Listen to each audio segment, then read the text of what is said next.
L'assassinat systématique des prophètes noirs par l'Église et leur écartement de l'histoire. How long shall they kill our prophets, while we stand aside and look? Robert Nesta Marley. Une autre chose qui m'amuse beaucoup est le fait que les Noirs africains ne se posent pas vraiment la question de savoir s'il y a eu, au courant de l'histoire de l'humanité, certains prophètes noirs.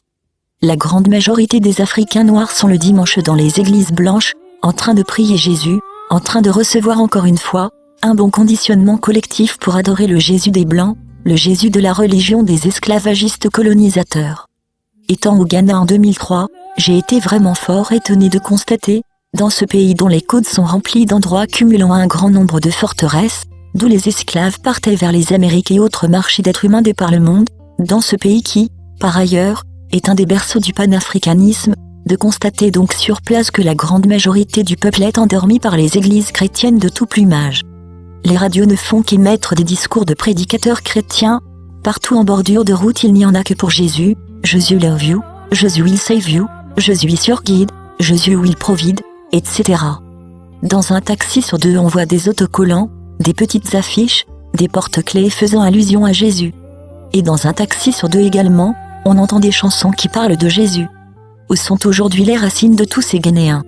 Où est leur attachement aux traditions ancestrales, la fierté de leurs ancêtres?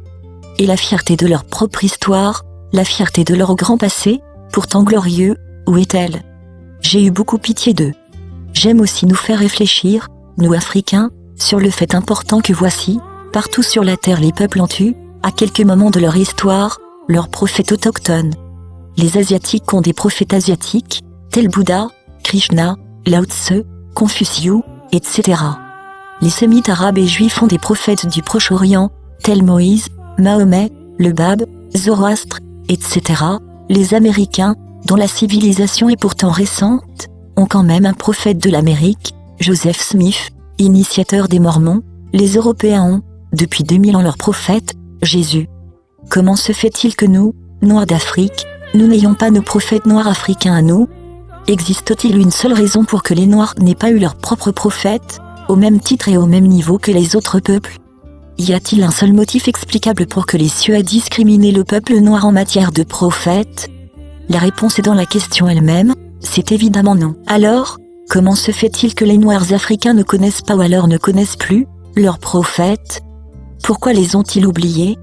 Pourquoi ne les vénèrent-ils pas, ou ne les vénèrent-ils plus, ou du moins pas assez? Pourquoi ne leur parle-t-on jamais d'eux dans les écoles, pendant les cours de religion en Occident? Oui, pour quelle raison? Tout d'abord, parce que la mentalité de Noirs colonisés imprègne les Africains d'un complexe d'infériorité, et celui-là fait qu'ils ont, bien tort, honte de leur histoire et de tout ce qui vient de chez eux.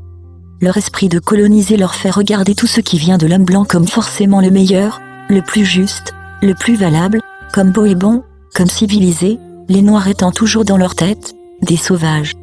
Il ne faut pas oublier que le missionnaire blanc, le prêtre blanc, était pour leurs parents, leurs grands-parents, leurs arrière-grands-parents, et on peut remonter comme ça jusqu'à 25 générations en arrière.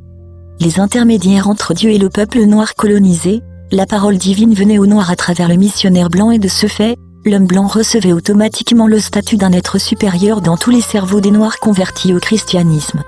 Et cette éducation s'est poursuivie, de génération en génération, sans remise en question de quoi que ce soit, juste en imitant bêtement, progressivement et ainsi, petit à petit, tout cela a abouti à la meute de colonisés spirituels que l'Afrique et sa diaspora comptent aujourd'hui. Puis il y a eu l'Inquisition de l'Église catholique romaine en Afrique.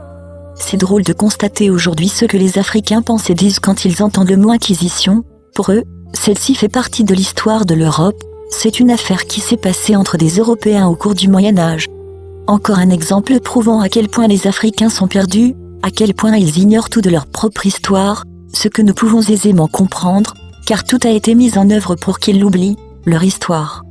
C'est surtout l'Église qui s'est employée à ce long travail d'engourdissement des cerveaux, elle a fait tout son possible pour que les Noirs oublient leurs prophètes et leur religion authentique. En effet, l'Inquisition de l'Église catholique romaine, on peut même dire l'Inquisition de la chrétienté a aussi sévi en Afrique. Voici quelques exemples de prophètes noirs.